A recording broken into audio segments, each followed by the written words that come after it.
Hi.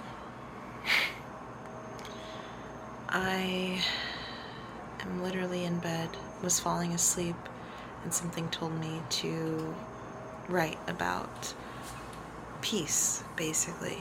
The title of this video is going to be The Sanctuary of Peace. Once again, I have all of my little notes. Can't even see. There we go. I have all my little notes here that I'm going to be reading off. So, the Sanctuary of Peace. Inner peace is highly sought and often suppressed. Peace is sought by everyone who understands the value of mindful living.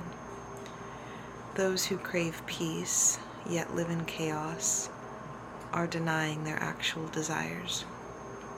Chaos cannot exist internally without the reflection in the external physical plane. As a functioning consciousness, chaos begins in the mind. In childhood, internal peace is the baseline. The people older than us, more conscious to their force, often criticize and diminish the child's innocence and power of peace, for they themselves feel at war within their mind. The conflict is between who they are and who they want to be. With proper psychological reprogramming, this can be solved, and no person within their scope of care or influence may be harmed.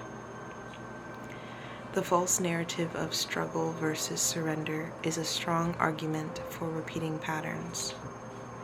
The option to surrender is seldom taken because it feels hopeless without strong faith. Belief in oneself to create a peaceful life is a major key to unlocking the illusion of survival.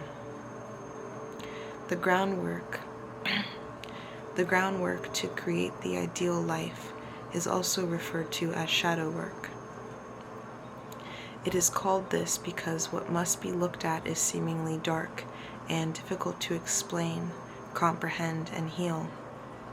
Trauma and pain have a profound impact on the developing psyche, and it survives from lack of attention or focus. The work aspect is simply the ability to place your focus in a positive way rather than repeating the process of submitting to the weight. Submitting to the weight of trauma often manifests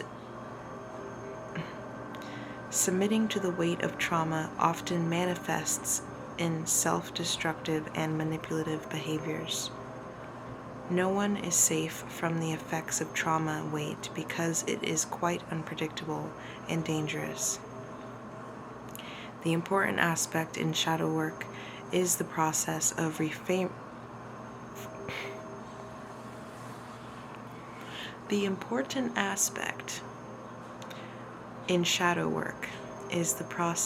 reframing the actual trauma into a single thought form. When I gave an example.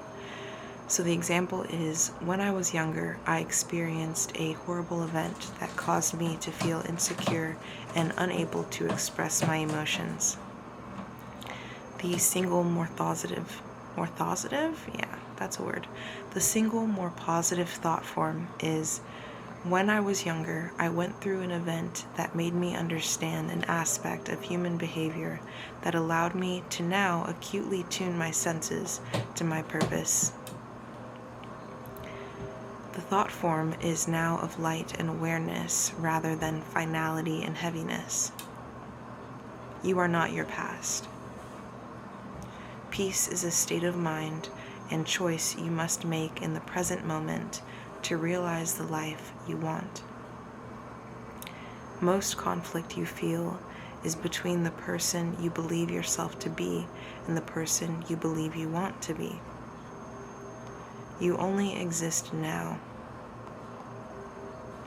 Reframe your concept of that which brings you pain to feel freedom and peaceful now.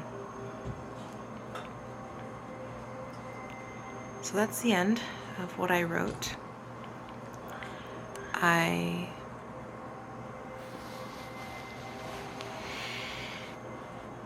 I know for a fact that all that we are searching for in this life, time, is peace. Peace with who we are, peace with our life, peace with the world. We are all searching for this, and we often think it is from an external place that we're going to feel better about it all when we receive something externally outside of us, or when our life looks a certain way. I implore you to understand that the peace comes from within. As I mentioned, inner peace is the baseline when we are born. This entire experience is guiding us back to that. We must listen. Listen closely, listen intently, because the universe, God, whatever you believe in, it doesn't scream. It does not scream. It doesn't need to. You must listen closely to the whispers, if you will. Listen closely to the signs, the things that people pretend not to see. Don't be afraid. There's no reason to be afraid. Okay. I'm going to bed now. I'll see you tomorrow, maybe. Bye.